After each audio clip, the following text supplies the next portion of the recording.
Ya, ahí estamos grabando. Bien, buenas tardes. Vamos a comenzar la tercera sesión del curso y les recuerdo lo que estábamos viendo, ¿ok?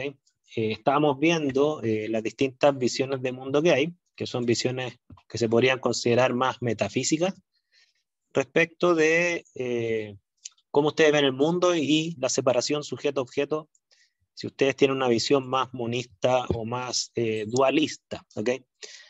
Respecto del mundo y nuestras ideas respecto al mundo, ¿ok? Y bueno, esto es importante porque independiente de las visiones que ustedes tengan, ¿no es cierto? La actividad científica, al menos en ciencias naturales, tiene algunas definiciones al respecto, ¿ok? Pero antes de ver el tema de las definiciones, vamos a, obviamente, dar pie a si ustedes tienen alguna pregunta, consulta, algo que quieran discutir de lo que hemos visto hasta ahora. Entonces, los escucho, las escucho. Si tienen alguna duda, alguna consulta al respecto, algún concepto que no entendieran.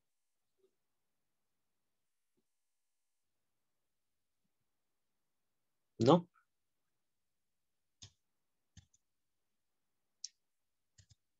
Bien. Entonces, en general, lo que se da, al menos en ciencias naturales, podríamos tener matices en ciencias sociales, ciertamente. Al menos en ciencias naturales, lo que se da como concepción supuesta para ejercer la actividad científica se tiende a tener una visión más dualista. ¿Ya? Existe una tendencia. Ustedes pueden encontrar, por ejemplo, en ciertos campos como la neurociencia, que eso quizás es un poco más difuso, pero en general en física, en química, en biología, se tiende a tener una visión más dualista. ¿Qué quiere decir dualista? Que se asume, ¿no es cierto?, como principio metafísico que lo que yo estoy investigando es un mundo, ¿ok? El cual tiene dos componentes, que son los que estoy marcando acá, ¿ok? Estos componentes son los hechos del mundo, los presentes y los pasados, ¿no es cierto? Entendiendo que hay una fracción de los hechos del mundo que yo puedo observar, por ejemplo, yo puedo observar el azul del cielo, ¿no es cierto? Pero las partículas microscópicas llamadas fotones que generan ese coloración azul hacia mi ojo, ¿no es cierto?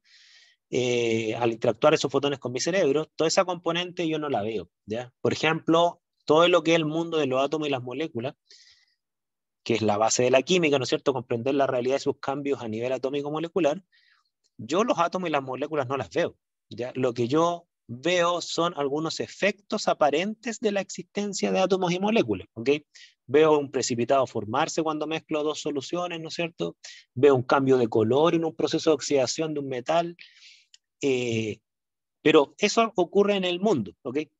Y lo que nosotros hacemos son ideas, ¿no es cierto? Nosotros creamos ideas en nuestra mente que nos permiten comprender tanto la realidad aparente o la observable, como también la realidad inobservable, ¿no es cierto? Pero que entendemos que existe porque hay ciertos indicadores de que existe algo más allá de lo que veo, ¿ok?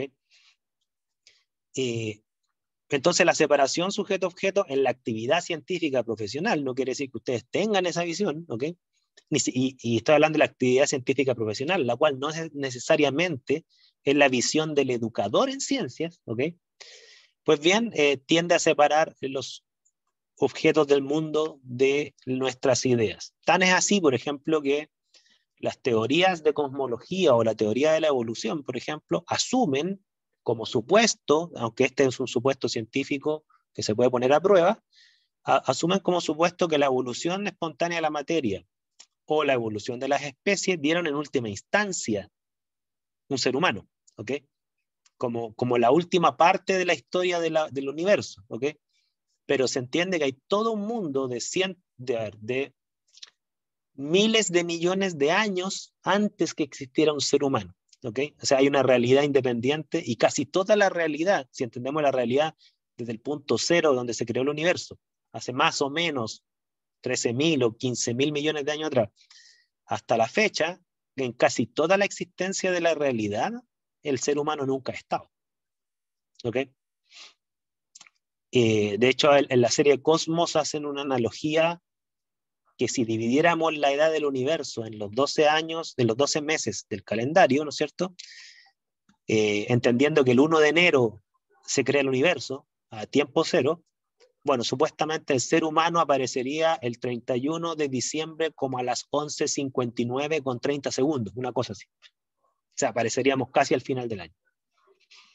Ese es un supuesto que en general la mayoría de los científicos naturales tendemos a hacer en nuestra actividad, por cómo hablamos del mundo, cómo nos referimos al mundo, tendemos a tener una concepción más dualista del mundo. ¿Ok?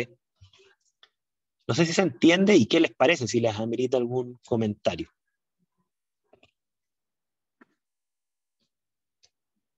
Profe, ¿me podría repetir la última idea, por favor? Claro, la última idea, como les decía, que yo estoy diciendo más o menos la visión del mundo que se refleja en la actividad científica, entendiendo que una persona es más que solo la actividad profesional que ejerce. En general, los científicos, cuando estudiamos el mundo, ¿no es cierto?, en nuestro discurso y nuestras conclusiones, siempre nos referimos a un mundo externo. No nos referimos a un mundo creado por nuestras ideas. Nosotros siempre decimos, mira, el universo tiene 13.500 millones de años. Surgió los primeros átomos de hidrógeno luego un millón de años después. El ser humano vino a aparecer al final de esta historia. El átomo de sodio emite fotones a 589 nanómetros, ¿no es cierto? Nosotros siempre, nuestras afirmaciones asumen que hay un mundo externo. Por ejemplo, nosotros asumimos que los virus existen previo a los seres humanos. ¿Ok? O sea, los humanos no creamos los virus. Los virus existen y nosotros lo que hacemos es descubrir o dar cuenta de la existencia de partículas que estaban antes que nosotros. No sé si se entiende eso. Sí, profe, sí. Ahora, gracias a ese comentario, como que pude formular la idea de que incluso es como al revés. Es como si las ideas nacieran de lo que el humano observa en vez de la... O sea, al revés, como no debería Sí. ser, supongo yo. O sea, entiendo a lo que apuntas. Lo que tú apuntas es, ya no es ontología, es epistemología. Es decir, ya, si asumimos que una cosa son nuestras ideas del mundo y otra cosa es el mundo externo a nosotros, ¿no es cierto? Surge la pregunta, y bueno, ¿de dónde surgen las ideas? Tú tienes una postura, por lo que veo, que es que hasta ahora adhieres al principio que las ideas surgen de lo que vemos del mundo. No sé si te Sí, interesa bien. completamente. ¿Ya? Sí, Pues bien, esa es una postura epistemológica, de dónde viene el conocimiento. Pero surge desde una visión ontológica, que es que el mundo está fuera de mis ideas. No sé si me explico. ¿Ya? Ahora, no es la única visión. Hay otras visiones que dicen no, que las ideas no surgen de la observación del mundo. Vamos a ver eso. ¿Ya? Por ahora es bueno que se vayan planteando esa pregunta. Ahora, insisto, ustedes pueden tener una visión contradictoria en el sentido de que ustedes pueden decir, mira, yo soy dualista para ver la ciencia, pero soy monista para opinar y actuar en el mundo. Bueno, súper bien. O sea, los seres humanos somos seres contradictorios. ¿Ya? No tiene nada de malo eso. O sea, podríamos asociarle un defecto o no, pero que es humano, ¿ok? O sea, es como la persona que dice, no sé, no quiero una termoeléctrica porque la contaminación hace mal y termina la marcha y se pone a fumar un cigarro, ¿no es cierto? Que en el fondo es el mismo contaminante que ahora lo está respirando, ¿no es cierto? Eso sería una contradicción. Dudas, consultas, comentarios.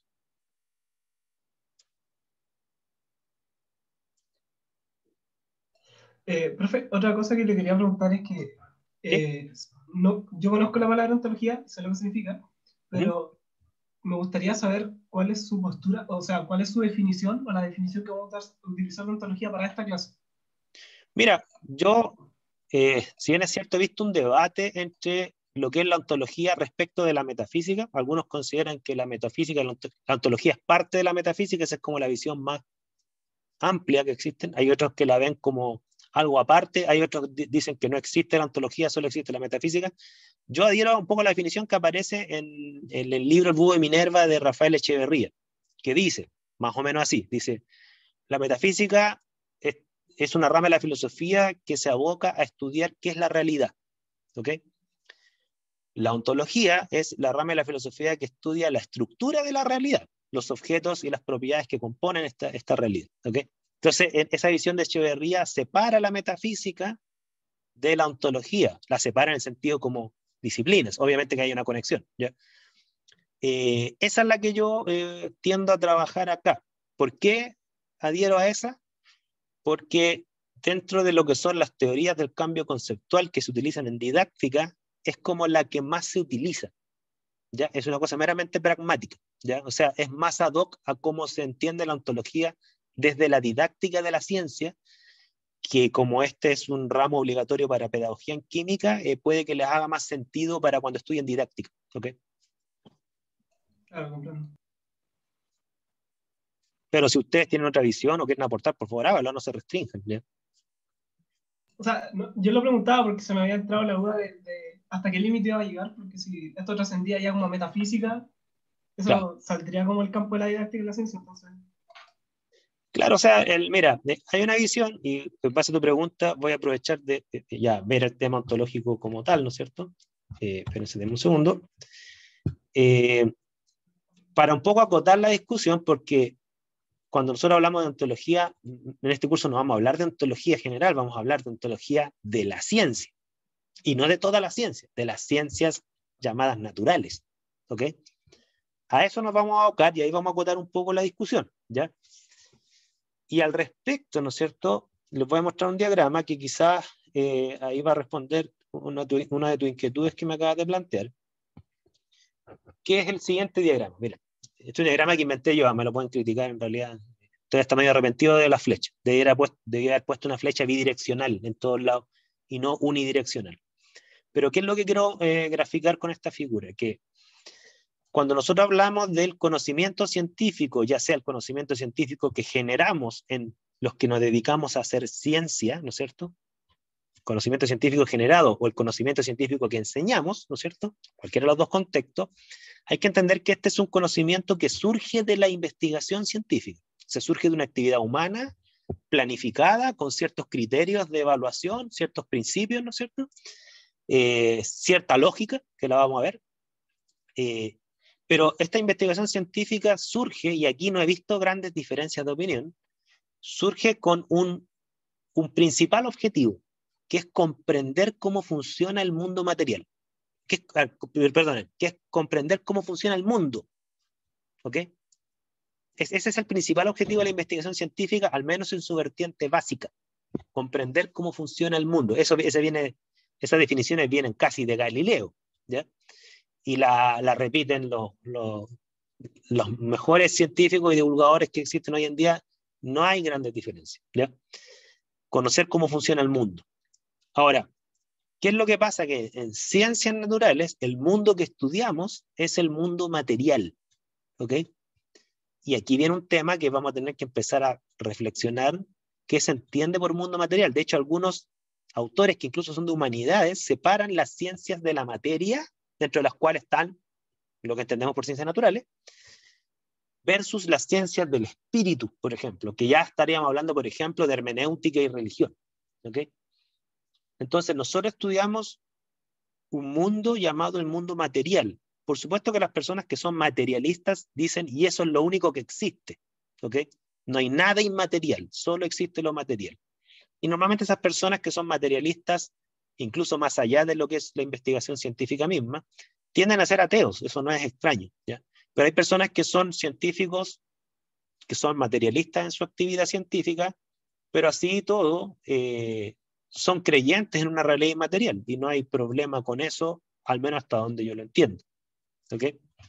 Aquí me hacen una pregunta. Ya, porque esa pregunta es bien buena. Benjamín dice, ¿las matemáticas son una ciencia de la materia? Mira, Benjamín, si estamos hablando de la matemática pura, No, porque la matemática lo que estudia son exclusivamente objetos ideales, abstractos, ¿ok? Funciones. Sin embargo, la matemática aplicada, te pongo un caso, la ecuación de la recta, I igual mx más b. Quienes trabajan esa función, pues bien, en matemática pura, no son ciencias de la materia, ¿ok? Porque trabajan, de acuerdo a esta visión, objetos ideales, no objetos materiales, trabajan con ideas, no con hechos del mundo. Sin embargo, si tú tomas esa ecuación de la recta y la aplicas a la matemática, perdón, a la física, disculpe, la aplicas a la física, en donde I es fuerza y X es aceleración, ¿no es cierto?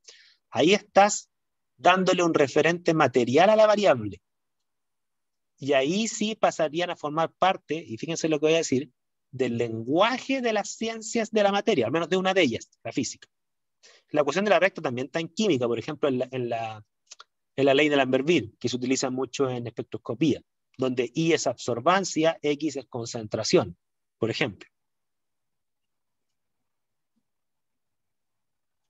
Más preguntas, por favor. Dudas.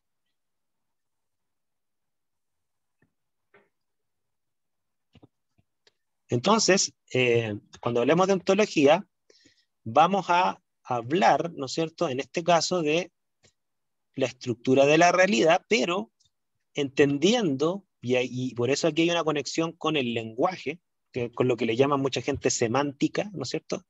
Entendiendo que si bien es cierto, este es nuestro objeto de estudio para entender la ontología, pero la ontología de la ciencia hay que entender que el conocimiento científico se refiere a la realidad material. Entonces, la ontología que está acá, marcada en negro, acá, nos es funcional para entender el significado de los conceptos de la ciencia. Y eso es lo que vamos a ver ahora. ¿Ok? Es como que yo les preguntara, pregunta ontológica a mi juicio, de carácter semántico, es ¿qué es el pH? Una definición en matemática. Ustedes van a decir menos logaritmo de la concentración del ion hidrógeno. Ya, ok, esa es una definición matemática, pero yo quiero un significado material, ¿qué es el pH? Ahí la pregunta se vuelve de la ontología de la ciencia, que es parte de la semántica de la ciencia. ¿Ok? Para no hablar tan en abstracto. Perdón, voy a saltarme esto. Aquí. Ya, esto es bien importante, al ser que es abstracto, podría ser muy interesante para varios de ustedes, ¿no es cierto? Porque hay autores que plantean que el significado de los conceptos científicos es ontológico, al menos en ciencias de la materia. ¿Ok? ¿Por qué? Porque nosotros en general, no solo en ciencia, en general los seres humanos manejamos lenguajes, ¿ok? Por ejemplo, el español, inglés. Pero también hay lenguajes científicos, porque entendamos, por ejemplo, que el lenguaje español se codifica a través de símbolos. ¿Cuáles son esos símbolos? Las palabras, el abecedario, ¿no es cierto? Estos símbolos se utilizan y se unen, ¿no es cierto?, para formar palabras, ¿ok? Y en ciencia también ocupamos símbolos, algunos del lenguaje común, del abecedario, por ejemplo, otros no son propios, ¿ya? Por ejemplo, ocupamos el símbolo de vector, que no es parte del abecedario. Pero el hecho es que nosotros tenemos un nivel lingüístico, ya sea en lo que es los conceptos de la vida diaria, como también en ciencia, ¿ok? Pero ¿qué es lo importante en ciencia? Que nuestros símbolos, por ejemplo, el símbolo de pH, ¿no es cierto? El símbolo de un átomo, lo que uno quiera, ¿no es cierto?, tienen una designación, ¿no es cierto? Algunos le llaman un sentido, ¿ok? Tienen un sentido en el marco de una teoría, ¿ok? Por ejemplo, cuando nosotros hablamos en química de la energía de enlace, ¿no sé? Esa frase que tiene dos conceptos, energía y enlace, ¿no es cierto?, tiene sentido en la teoría atómica, entendiendo que los átomos se enlazan y que porta ese enlace una energía, ¿ok? Ahora, sin embargo, además de el sentido que tiene un concepto en el marco de una teoría, la energía tiene un sentido en la termodinámica, por ejemplo, la fuerza tiene un sentido en la física newtoniana, y así sucesivamente. La ontología es importante en este segundo paso, que es que estos conceptos no son conceptos vacíos materialmente, se refieren a un ámbito del mundo material. O sea, cuando yo digo átomo, No solamente me estoy refiriendo al átomo que se habla en la teoría atómica, me estoy refiriendo a los átomos del mundo, a objetos microscópicos materiales, ¿ok? Que existen. Entonces, si yo quiero entender el significado de un concepto, yo tengo que entender cuál es su sentido dentro de la teoría en la cual está inserto, como también tengo que saber cuál es su referente material, ¿ok? No sé si me explico. Les pongo un caso, miren, para que si es que no lo entienden del todo, ¿no es cierto? Les pongo un caso, creo que tengo uno acá, espérense.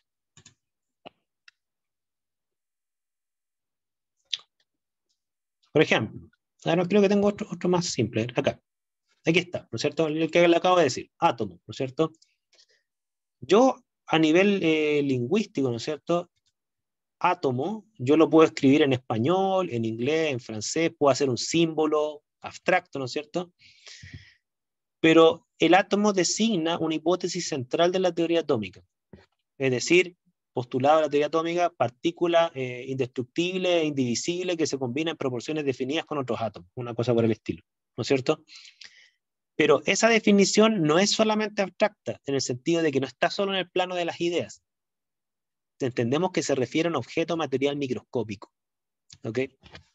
Entonces yo ahí voy encontrándole un significado al concepto de átomo, tanto por el lenguaje como por su referencia con el mundo.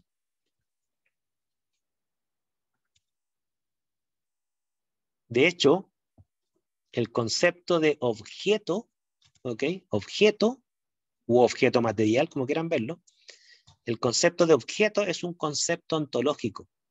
Yo con esto defino la realidad, no solo defino la química, ¿ok? ¿Qué es lo que nosotros decimos? Mira, la realidad está conformada por objetos materiales. No quiere decir que la realidad son solo objetos materiales, no, pero sí está conformada por estos, ¿ok? Es un concepto general para entender la realidad. A ver, dudas, consultas.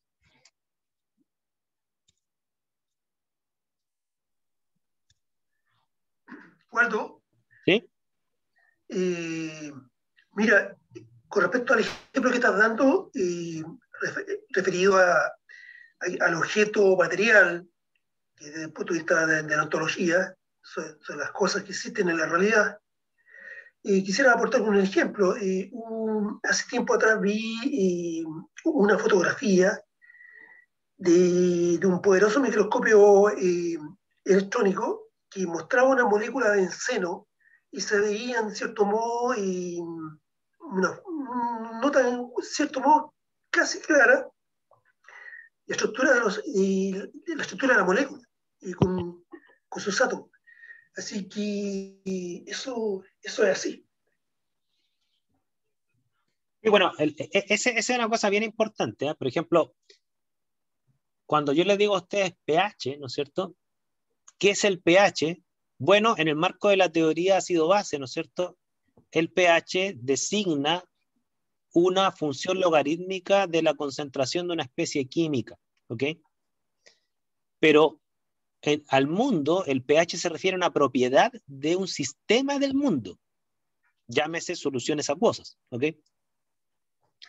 Ahora, como bien dice Raúl, en general en ciencia uno aspira que lo que yo digo y comunico a través del lenguaje y que lo inserto en teorías, ¿no es cierto? Uno aspira a que lo que yo digo se dé en el mundo. O sea, cuando yo digo una molécula de agua tiene un átomo de oxígeno y dos de hidrógeno, ¿no es cierto? Yo aspiro en ciencia a que esa afirmación es cierta, es decir, que efectivamente en la realidad existen partículas microscópicas que tienen esa estructura, ¿ok? A veces le acertamos, como dice Raúl, porque desarrollamos una técnica que nos permite ver lo que nosotros afirmamos, ¿ok? A veces no le acertamos, a veces nos damos cuenta que estábamos equivocados y que nunca tuvo un referente real el concepto, ¿ok? Eso pasó, por ejemplo, con el concepto del flogisto, ¿ok? O del calórico, que son dos especies de sustancias que explicaban la combustión por un lado y las transferencias de energía por otro, ¿no es cierto? Como también a veces le acertamos. Los microorganismos, que antes era una afirmación hipotética, nadie había visto microorganismos, se terminaron viendo, ¿ya? De hecho, hay una historia bien bonita de la primera persona que vio microorganismos, que se llama Antoine van Leeuwenhoek, que fue un tipo que mejoró los microscopios, pero no para estudiar ciencia, sino que para estudiar las sedas, porque este era un comerciante de seda y el microscopio le servía para ver las características de la seda. Mejoró el microscopio y de repente se encontró con bacterias. Una cosa horrorosa para una persona que no tenía idea que estaba viendo, ¿ya? Una cosa que se movía con unos pelos dando vueltas, ¿no es cierto? Y de repente las vio, ¿no es cierto? Y se encontró con el objeto directo a sus sentidos a través de un microscopio, ¿ya? Ahora nos pasó, como dice Raúl, esto fue el 2013, si mal no recuerdo, la primera foto de una molécula, 2013. Nunca habíamos visto una molécula de forma tan directa como la fotografía que menciona Raúl. Voy a ver si la encuentro antes que termine la clase. Creo que la tengo en un paper por ahí. ¿Dudas? ¿Consultas? Profe, referente a lo que dijo el flojisto recién, ¿Sí? ¿hay otro ejemplo relacionado o parecido donde la idea no tiene como, o sea, el concepto no tiene como su imagen en el mundo y tuvo que ser rechazado? Sí, mira, por ejemplo, en biología yo me acuerdo que antes de Darwin existía un científico llamado Lamarck, ¿ok? Y él quería explicar la diversidad de la especie, al igual que Darwin, y él apeló a una propiedad de los seres humanos, o de los seres vivos en general, que se heredaba, ¿ok? Que era el tema del fortalecimiento de los órganos a través del uso o el desuso y la herencia de esto a los descendientes, en el fondo, porque era una jirafa que tiene el cuello largo. Es porque, hipótesis de Lamarck, ¿no es cierto? En el mundo los seres vivos tenían el atributo que si esforzaban su, en este caso, cuello, se iba a alargar por uso y desuso, y a la hora de engendrar hijos, ¿no es cierto? Pues bien, descendientes, pues bien, esa característica que desarrollaron en vida, por uso y desuso, se la heredaron a sus descendientes. Él afirmaba que existía ese atributo, que todos los seres vivos tenían esa propiedad. Ojo, propiedad, concepto ontológico. ¿Ok? Objeto, concepto ontológico, propiedad, concepto ontológico. Cuento corto, si bien es cierto, parte de la afirmación es cierta de que en muchos casos el uso de un órgano lo fortalece, por ejemplo los músculos, lo que se demostró que nunca existió es la herencia de ese atributo. ¿Ok? O sea, si yo desarrollo una musculatura monstruosa porque hice millones de sentadillas y de lo que sea, ¿no es cierto? Mi hijo no va a nacer musculoso. Eso no es heredable. ¿Ok? Y eso lo mostraron con Darwin, por ejemplo. ¿Alguien dijo algo? Perdón, me interrumpí algo. No, no, sí, comprendía porque quería ver de qué otra forma se podía expresar este tema de concepto a replicación en el mundo real, pero ya Es que entendí. claro, tú cada vez que afirmas algo del mundo, como una hipótesis, ¿no es cierto? Tú lo estructuras en un lenguaje, una oración con conceptos, tú lo planteas como una hipótesis, es decir, tú dices, mira, mi afirmación tiene sentido en el marco de la biología, ¿listo?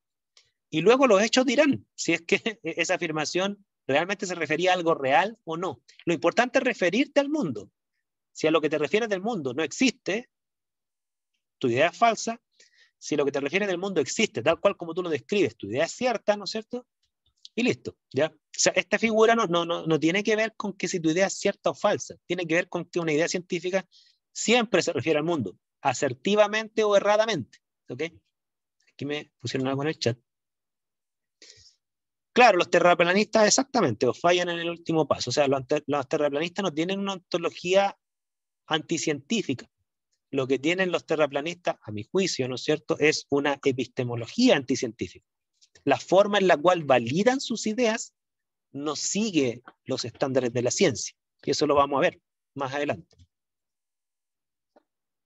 Uno de mis mejores amigos es terraplanista, entre paréntesis, hago esa confesión, ¿ya? Y no la convenció. ¿Para qué te digo? Hemos estado conversando horas de su terraplanismo. Bueno, él tiende a adherir a casi todas las teorías conspirativas, antivacuna, terraplanista, etc. salimos a andar en bici juntos, ¿no es cierto? Horas dando vueltas ahí por los cerros y todo el cuento, y horas de conversación, no hay caso. A esta edad uno ya no cambia de opinión, es difícil. Mientras uno más viejo se pone, más terco. Más dudas, consultas, comentarios. Pero el terraplanismo igual es reciente, es del 2006, 2008, por ahí empezaron, entonces, O sea, a ver, mira, terraplanistas y antivacunas han existido siempre. Desde que se afirmó que la Tierra podía tener una geometría esférica, ya habían terraplanistas. De hecho, el terraplanismo era lo que dominaba antes de la visión geocéntrica esférica, ¿ya? Lo que pasa es que ahora han agarrado vuelo de nuevo por las redes sociales. O sea, un grupo pequeño puede hacer mucho ruido a través de las redes sociales. Y se genera esta falsa sensación de que hay muchos adherentes de algo. ¿Ok? Bueno, en el mismo caso de las vacunas, que eso se popularizó más que nada por una, si no me equivoco, fue por un experimento que hizo, bueno, no sé si fue un experimento o una fase clínica de alguna vacuna, pero fue error de uno de los profesionales de la ciencia Sí. al reportar su caso que como que se mal informó eso. Fue más como un Sí, error de otra cosa. claro, claro. O sea, de hecho, ese caso que es de, a ver, ¿cómo se llama este tío? Se me olvidó el apellido, pero. Brian Deere, si no me equivoco.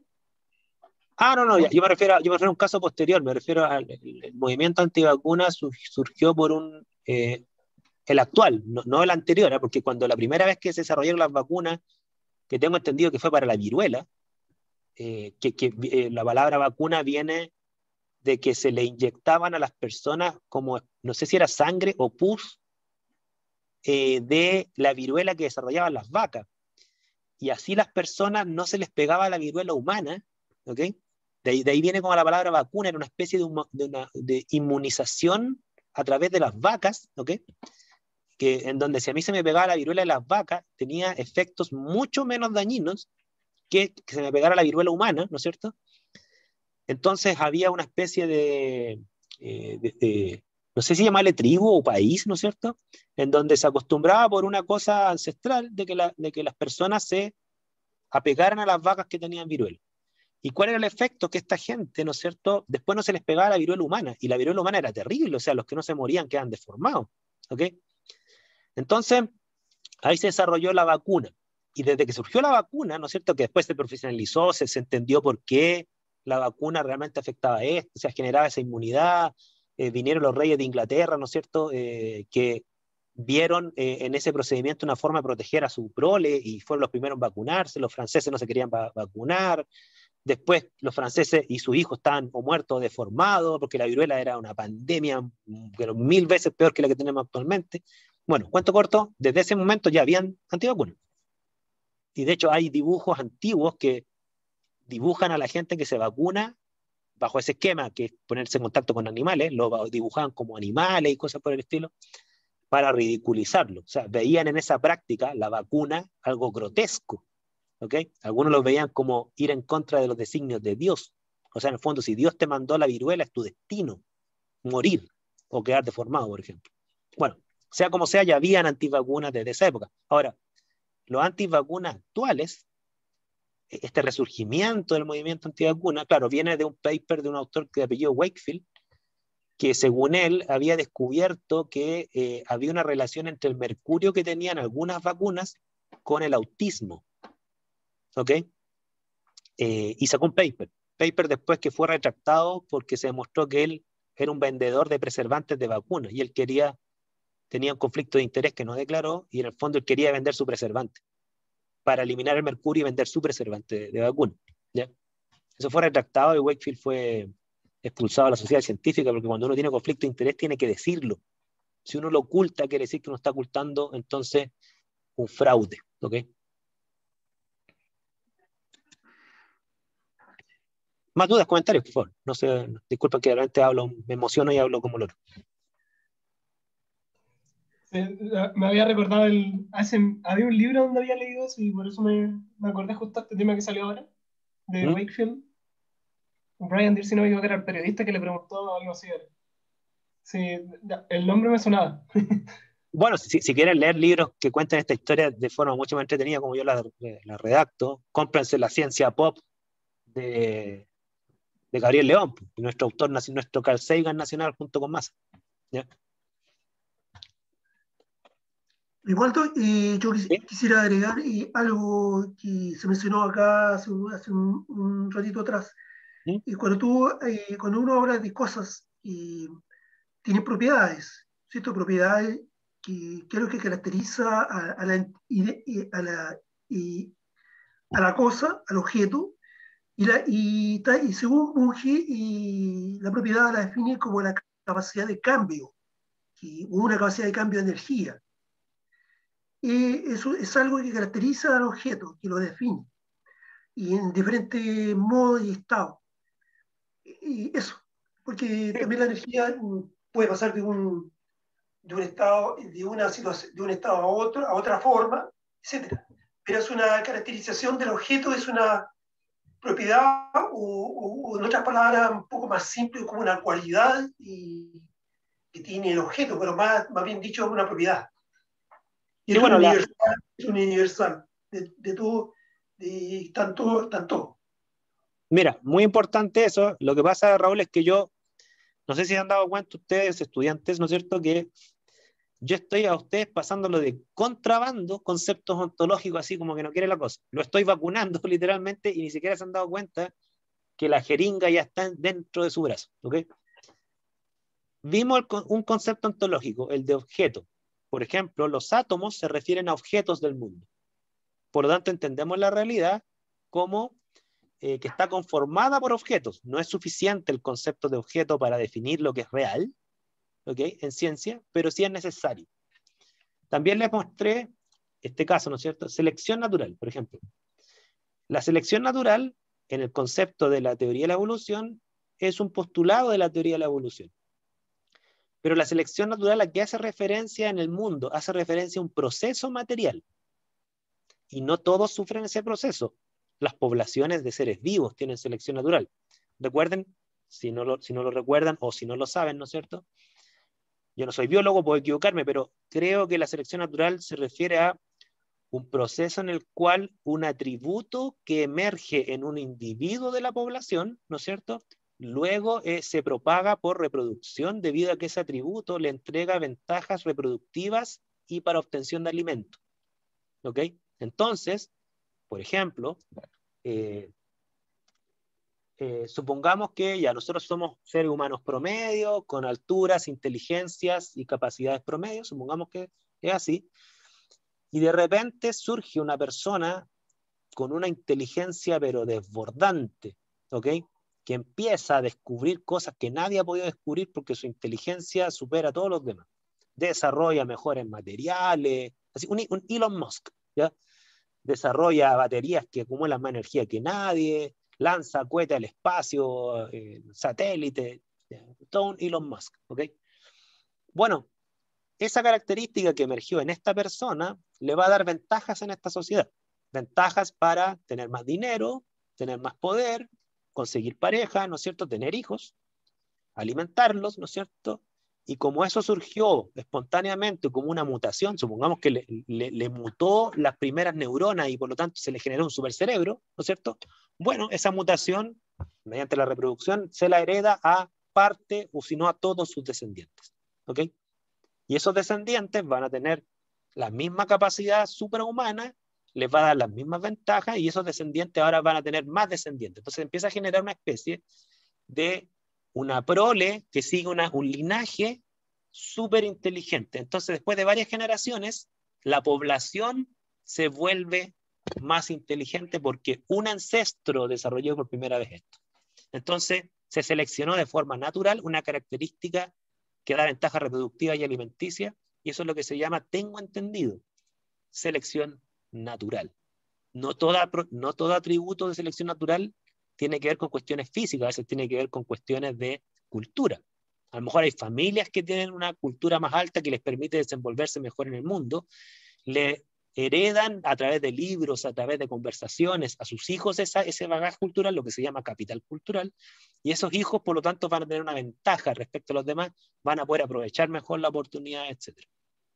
De hecho, muchas personas piensan que la desigualdad, la principal factor de desigualdad, a veces piensan que ¿ya? Es el capital cultural. No sé si será cierto o no. ¿Ya? Entonces, segundo concepto ontológico, proceso. Entonces, en la realidad hay objetos materiales. Sí. Todos ellos, como decía Raúl, sufren procesos de cambio. O sea, la realidad cambia. La selección natural es un tipo de cambio. ¿Ok?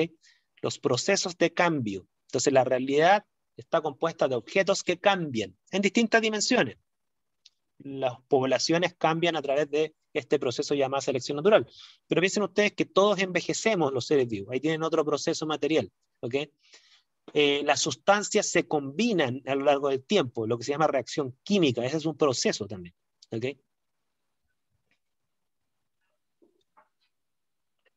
Dudas, consultas, comentarios.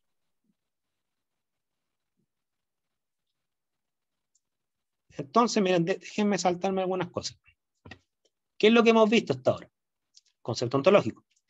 Que la realidad material está constituida de objetos. Una piedra, una molécula, una estrella. Hay objetos que vemos, otros que no vemos. Los fotones, los electrones. Son todos esos constituyentes de la realidad material. ¿Ok? También hemos visto, ¿no es cierto? Por ejemplo, aquí les pongo un caso. Aquí tienen ustedes objetos o cosas o entes. Esos tres términos se utilizan como sinónimo.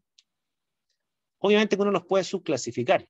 Objetos o seres vivos e inertes, ¿no es cierto? Como ustedes quieran. Otra cosa importante, como decía Raúl, ¿no es cierto? Es que, si bien es cierto, la realidad está constituida de objetos, no todos los objetos son iguales. Nosotros, en base a las propiedades que estos presentan, podemos establecer similitudes entre objetos para llamar una categoría de clase, por ejemplo, mamífero. ¿A qué hace referencia el concepto de mamífero? Hace referencia a un grupo de objetos que tiene ciertas propiedades comunes, por la cual lo clasificamos en una categoría llamada mamífero. ¿Ok? Propiedades hay varias. Volumen, masa, energía, color, brillo. La capacidad de ladrar es una propiedad. Por ejemplo, las piedras no ladran, los perros sí, ¿no es cierto? Entonces yo no le puedo llamar perro a una piedra, porque no tiene las propiedades de un perro. ¿Ok? Ahora, ustedes me dirán, pero hay perros que no pueden ladrar, porque tienen las cuerdas vocales dañadas. Perfecto, ¿no es cierto? Pero perdieron una capacidad que tenían intrínsecamente, ¿no es cierto? Y por otro lado, no solo ladrar define un perro, ¿ok? Yo también podría ponerme a ladrar y no me vuelve perro, ¿ya? Hay otras propiedades, ¿no es cierto?, que definen la categoría perro. Pero aquí tenemos tres conceptos ontológicos: cosa o objeto o ente, propiedad, ¿ok? Proceso, que es lo que acabamos de discutir. No sé si hay dudas hasta aquí. ¿Pueden ustedes mencionarme, además de los que están acá, ¿no es cierto?, propiedades? Nómbrame algunas propiedades que conozcan, más allá de las que están aquí.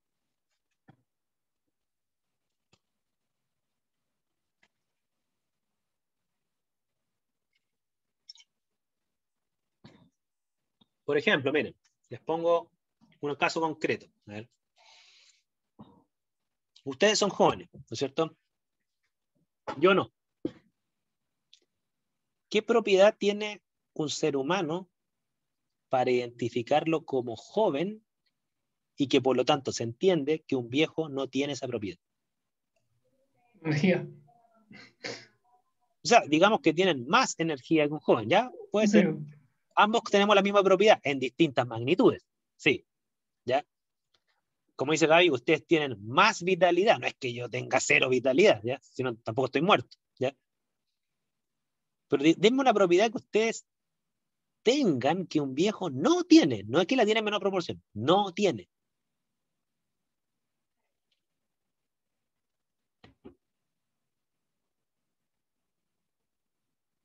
Piénsenlo. Habilidades tecnológicas, dice Benjamín. Te lo voy a poner en duda, Benjamín. Te apuesto que sé manejar mejor el Excel que usted. Siempre me pasa eso. Quizás para habilidades para redes sociales, ya, pero para toda la tecnología lo dudo. ¿Ya? Lo dudo. Ya, yo no sé ni ocupar Instagram, ni TikTok, no sé ni qué consisten esas cosas. ¿Ya? Quizás por ahí en habilidades para redes sociales te la compro. Habilidades tecnológicas, No lo sé, no lo sé. ¿Ya? Pero falta, miren, les voy a ayudar. Denme una propiedad biológica, no social, biológica.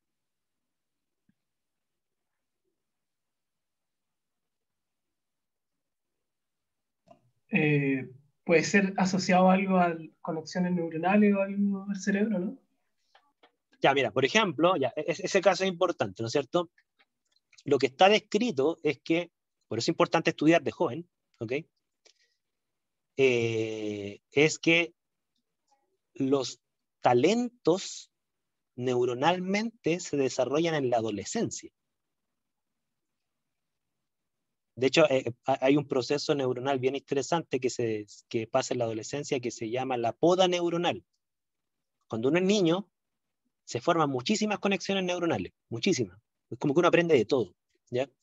Cuando uno es adolescente, si mal no recuerdo, algo así como el 30, el 40% de las conexiones neuronales se rompen. Es lo que se llama la edad del pavo, ¿ya? ¿Por qué se rompen? Para fortalecer otras. Y por eso en la adolescencia se desarrollan los talentos. Cuando uno es niño aprende como de todo y cuando uno empieza a ser adolescente se empieza a volver bueno para algo. ¿Ok? Y cuando ya eso culmina, ¿no es cierto? Y uno es adulto, ahí hay un proceso neuronal que cada vez se va perdiendo más, ¿no es cierto? Que son las que se llaman las membranas, perdón, las neuronas, tiene un nombre, creo que se llaman algo así como las neuronas flexibles, las neuronas blandas, ¿no es cierto? Que es la siguiente, o sea, como que el cerebro tiene dos tipos de neuronas, las neuronas rígidas, ¿no es cierto? Que van simplemente profundizando algo que ya, para lo cual somos buenos, por eso cuando uno se vuelve viejo, como que uno sabe más cosas, pero siempre, o sea, sabe más de lo mismo, ¿ok? En cambio, cuando ustedes son jóvenes, están volviéndose buenos para algo, ¿ok? Entonces hay una diferencia neuronal que usted ya está a punto de acabarse, entre paréntesis, ¿eh? Usted ya está dejando de ser adolescente, la mayoría de ustedes, ¿ya? Y en términos de reproducción, claro, ya a eso me refería. O sea, los jóvenes son fértiles, los viejos no. Quizá en el caso de los hombres la fertilidad se extiende un poquito más, ¿ok? Pero los que tenemos más de 40 años, sobre todo las mujeres, la mayoría ya son infértiles. Entonces ahí tienen ustedes características, ¿no es cierto? Que propiedades que ustedes tienen por la edad que están viviendo y que nosotros o no tenemos o ya la estamos perdiendo, ¿ya? Por ejemplo,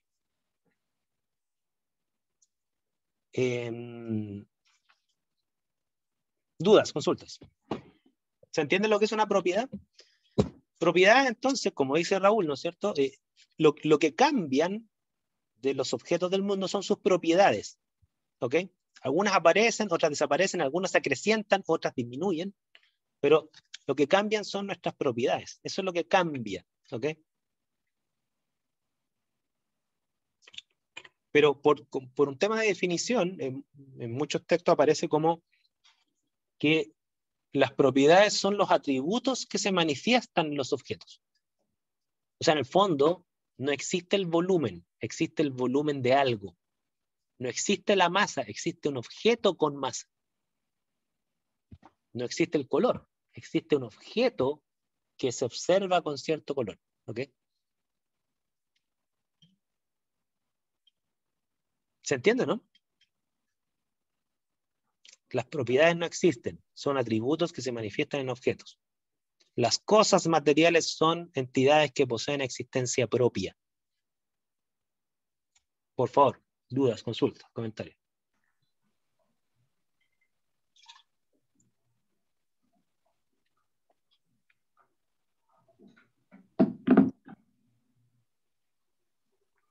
¿Está todo claro? No les puedo creer.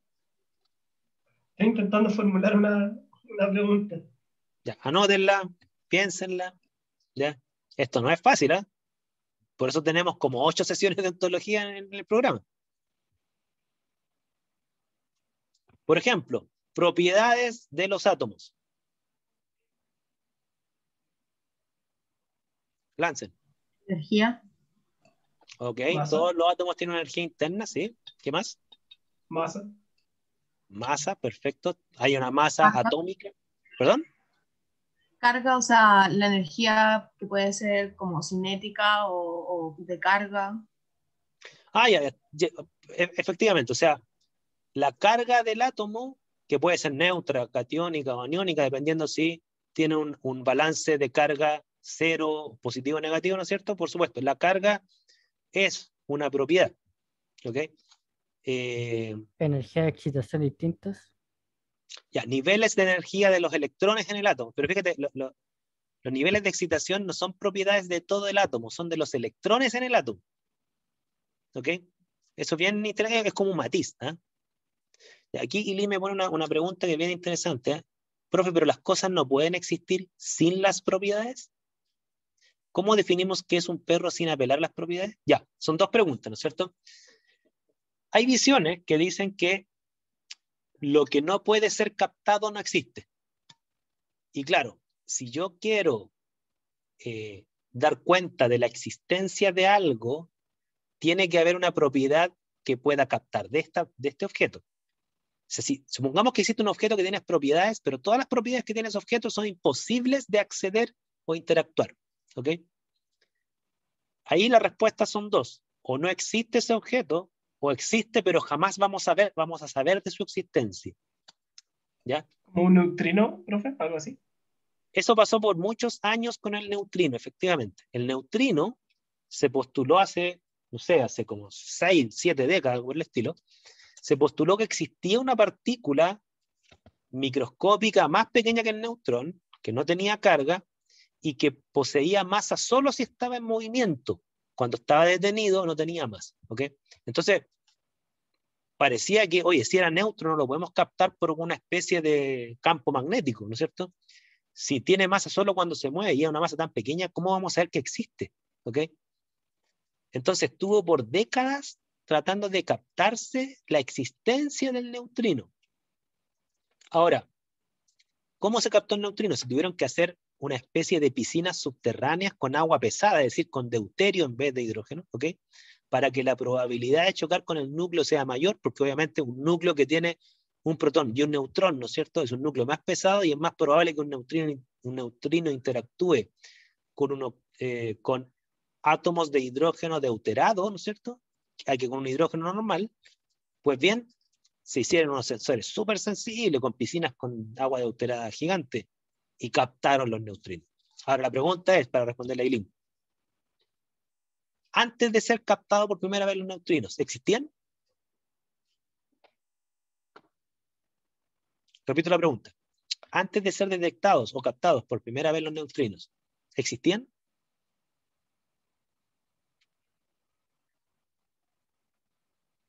Teníamos la idea de neutrinos, pero en la realidad había neutrinos antes de saber que existían.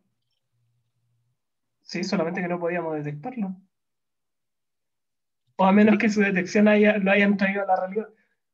Ya, es que ahí depende de su visión de mundo. Si usted tiene una visión dualista, la respuesta es sí, los neutrinos siempre existieron. Si hay una realidad independiente de nosotros. Esa es la visión dualista. La visión monista, ¿no es cierto? Dicen, no, nosotros creamos el neutrino del momento que lo conceptualizamos y lo detectamos. O sea, la realidad y el sujeto que conoce son uno solo. ¿Ok? Ahora, ¿qué es lo que dicen las ciencias naturales? Como yo les dije, las ciencias naturales generalmente son dualistas. ¿Cuál es la respuesta como del físico? Usted va a decir, los neutrinos siempre han existido, de hecho existen desde que se creó el universo. ¿Ok? Recién ahora lo captamos, ¿no? ¿Se fijan la diferencia entre visiones de mundo? Entonces, respondiendo a Taylin, depende de tu visión de mundo esa respuesta. En ciencia, las cosas existen y todas las cosas tienen propiedades, al menos una, independiente si con esas propiedades los podemos captar o no.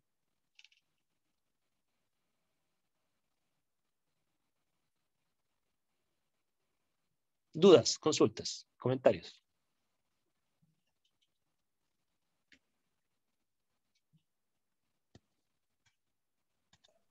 Igual cuático el tema, por lo menos ese de ya al punto filosófico. O sea, la idea de este curso es removerle la conciencia. Aquí en la pregunta, ¿dónde se traza la línea porque así podemos definir la existencia de un unicornio. ¿Ya? Ya, lo que tú preguntas, Benjamín, tiene que ver con el tema de la verdad. En el fondo, te voy a reformular tu pregunta y dime si te la tergiverso o no. ¿Ya? Tu pregunta, si yo la reformulara de otra forma, sería, ¿cómo podemos saber que es verdad lo que afirmamos? Porque claro, yo te entiendo la razón. O sea, si es por afirmar cosas y propiedades que poseen estas cosas hipotéticamente, y si yo tuviera una visión monista absolutamente, yo diría, yo puedo crear cualquier realidad. Pues. Dado que yo creo la realidad y yo creo ideas del mundo con objetos y propiedades que a mí se me pasen por la cabeza, pues bien, podríamos revivir los unicornios, ¿no es cierto? Pero la visión dualista te dice, no, tú no creas realidades, tú afirmas existencia hipotética de cosas. Luego, esa hipótesis tienes que demostrar si es cierta o no. ¿Y de qué depende que una idea sea cierta o no? Visión dualista. Depende del mundo. ¿Ok? Exactamente, Lynn. Muy buena analogía, ¿no es cierto? La analogía de la tetera orbitando la Tierra, que es la paradoja de Bertrand Russell. ¿Ya? Para los que no saben esa paradoja, ¿no es cierto? Bertrand Russell, él se hizo cargo de una paradoja, ¿no es cierto? Y él la graficó esa paradoja con la paradoja de la tetera. Él dijo, imagínense que yo afirmo que existe una tetera orbitando entre Júpiter y Marte, Tierra, Marte, entre Marte y Júpiter, ¿ok? Que existe una tetera orbitando entre Marte y Júpiter. Y viene la pregunta del millón, ¿y cómo sabes que existe una tetera orbitando entre Marte y Júpiter? ¿No es cierto? Ante eso se responde con una pregunta que genera una paradoja, ¿no es cierto? Que dice, mira, existe, y enfoca tus telescopios hacia ella. Y van a responder, es que una tetera es muy pequeña. No podemos observar un objeto tan pequeño. Entonces, ¿cuál es la respuesta que genera la paradoja? Entonces, dado que no me has demostrado que estoy equivocado, entonces la tetera existe. ¿Ok? Esa es como la afirmación que genera la paradoja. En el fondo, demuéstrame que estoy equivocado. Si no, tengo la razón. ¿Ok? Pero eso no sería una falacia en base a ignorancia. O sea, es una falacia. ¿Ok? Pero es una falacia que Bertrand Russell la graficó como una paradoja en base a este ejemplo. ¿Y cómo resolvió la paradoja Bertrand Russell? Exactamente, por la carga de la prueba. Bertrand Russell dice, no, cuando alguien afirma algo extraordinario, la carga de la prueba está en quien lo afirma. Yo no tengo que demostrar que lo que dices es falso. Tú tienes que demostrar que lo que dices es verdadero. Si no, ¿por qué lo dices? ¿Se fijan? La carga de la prueba se invierte en quien afirma algo extraordinario. Entonces, esa es una afirmación meramente confirmable, no refutable. Yo no puedo demostrar que tú estás equivocado. Tú tienes que demostrar que lo que afirmas es cierto. No es equivalente lo uno con lo otro. ¿Se fijan?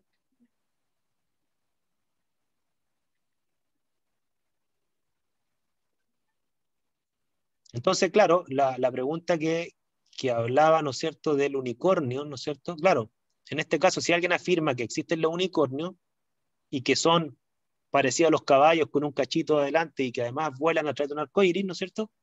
Pues bien, tendrían que, entonces, tendrían que demostrarlo para ver si es cierto o no. ¿Se entiende? Vamos a tocar el tema de lo que es la verdad en ciencia y cómo se estima la verdad.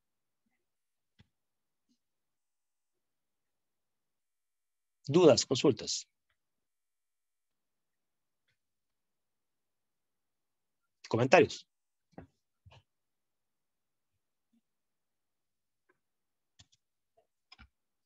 Bien. Sí, yo estoy de acuerdo contigo, que es donde fallan nuevamente los conspiranoicos, ¿no es cierto? La carga de la prueba. O sea, fíjense que la gente que cree en teorías conspirativas, en general, obviamente que pueden haber excepciones, a mi juicio fallan en la carga de la prueba, pero incluso más general que eso, fallan en el estándar de prueba. Normalmente ellos son muy exigentes con el estándar de prueba de la versión contraria. Por ejemplo, exigen pruebas de la máxima categoría para demostrar que la Tierra es una esfera. Y la máxima prueba sería mandarlos a ellos a orbitar al espacio y que vean la esfericidad. ¿Ok?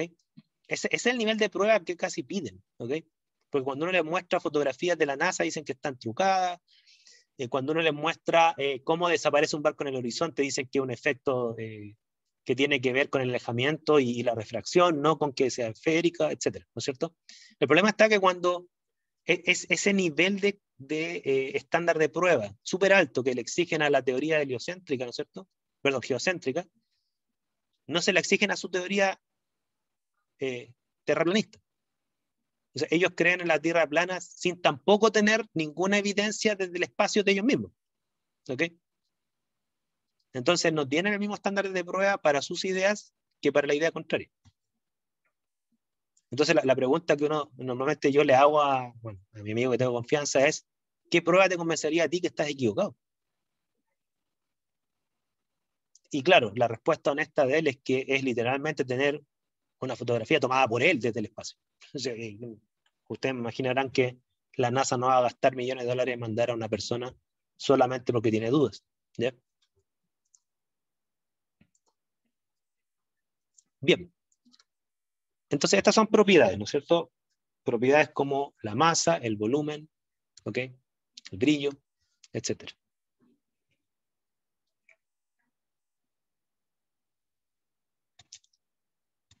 Con esto podemos establecer diferencias y semejanzas, ¿ok? Por ejemplo, ahí tienen ustedes cuatro objetos materiales. Todos ellos, ¿no es cierto?, clasificados como seres vivos. La pregunta del millón es, bien, pues, ¿qué propiedades tienen en común?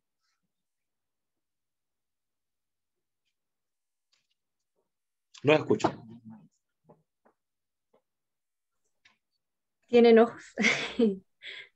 ¿Tienen qué? Propiedades Ojos. específicas. ¿Ya? ¿Tienen ojos? ¿Ok? ¿Propiedades específicas de ser humano o generales? Propiedades generales comunes a los cuatro, que no tienen por qué ser solo de los humanos, porque si se fuesen solo de los humanos, no serían semejantes. Y aquí dicen algunos, ¿no es cierto? Ya, reproducción, movilidad, masa, vida. Ya, pero vida, ¿no es cierto? ¿A qué propiedad te refieres con vida? ¿Ok? Respiran, dicen ahí, oxígeno.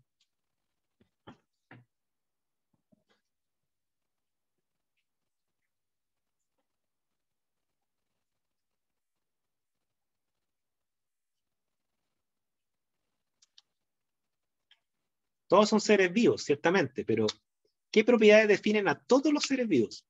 Es una pregunta que le hicieron una vez a Humberto Maturana y desde ahí él hizo su propuesta filosófica de esto que lo hizo famoso a escala mundial. O sea, la pregunta que le estoy haciendo, no se sientan incómodos de no responderla, es una pregunta terriblemente complicada.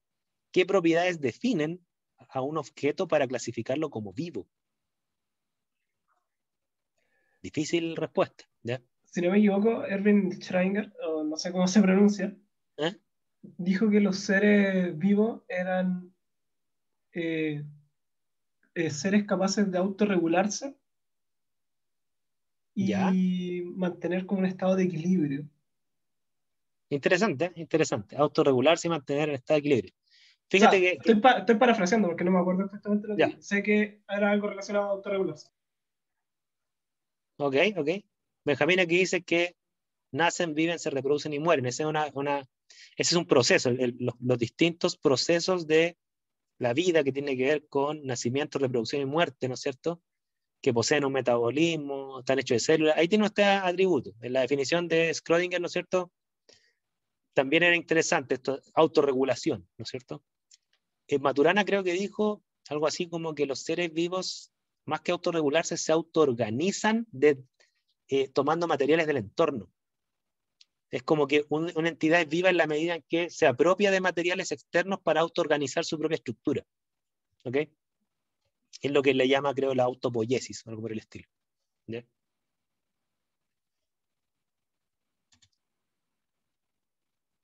Aquí se la hago más difícil, y con esto terminamos. Ahora nómbrenme una propiedad común que tienen todos estos objetos que están ahí. Y ahí se les Masa. cae todo lo que es muerte. Masa, súper. Masa. Todos poseen masa. ¿Hay algún objeto sin masa en el mundo? ¿Un fotón? ¿Se podría considerar algo sin masa? Los fotones no tienen masa, exactamente.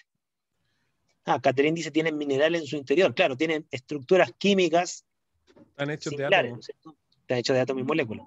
Súper. Pero los fotones no tienen masa y los fotones no están hechos de átomos y moléculas. Y también forman parte de la realidad material. ¿Ya? Entonces se fijan que definir las propiedades de la realidad, no de un subconjunto de lo que es real, es complicado. Porque si yo les pongo un fotón, ¿no es cierto?, molécula, y les pongo un fotón acá, ahí las definiciones actuales, ¿no es cierto?, dicen lo que dice Gaby aquí, ¿no es cierto?, que en realidad la única propiedad que tiene toda la realidad, todos los objetos que componen la realidad, es la energía. O sea, todos los objetos portan energía en mayor o menor medida, y como la energía es lo que da origen al cambio, porque toda interacción es un intercambio energético, pues bien, ahí tenemos una visión no completa, pero bastante profunda de lo que es la estructura de la realidad, ¿ya? La estructura de la realidad Entonces, o la realidad material, ¿sí? disculpe, profe, entonces, bajo esa premisa, ¿Mm? ¿un espacio vacío del universo no se consideraría como parte de la realidad? Mira, lo que yo he escuchado a los físicos, porque aquí hay un campo que yo desconozco, es que vacío no es lo mismo que nada, ¿ya? Entonces, cuando uno habla de vacío, tengo entendido que los físicos hablan que igual existen campos gravitatorios ahí, existen campos magnéticos ahí, ¿ok? Entonces, vacío no es sinónimo de nada. Hasta es lo único que te puedo decir. Nada más.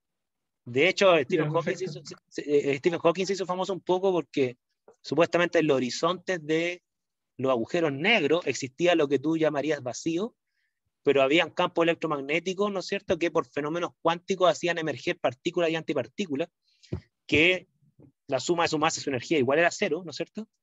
Pero una partícula caía al agujero negro y la otra podía salir de ese horizonte donde la gravedad no deja salir nada. Y esa partícula y antipartícula, que son fotones, ¿no es cierto?,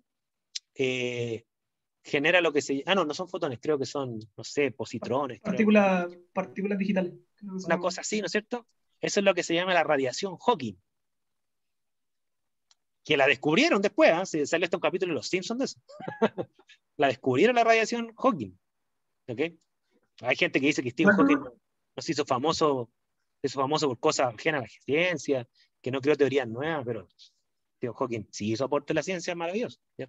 Raúl, disculpe, con esto termino. Sí, y con respecto a lo que se está conversando, mira, en el paper de Bunge que habla sobre la energía, menciona en lo que tal como tú dices, lo que los físicos denominan vacío, existe, en cierto modo, algunos átomos, algunas partículas que donde la densidad de ese espacio con partículas es muy, pero muy baja, pero no es, tal como tú lo dices, un vacío absoluto, donde no hay nada.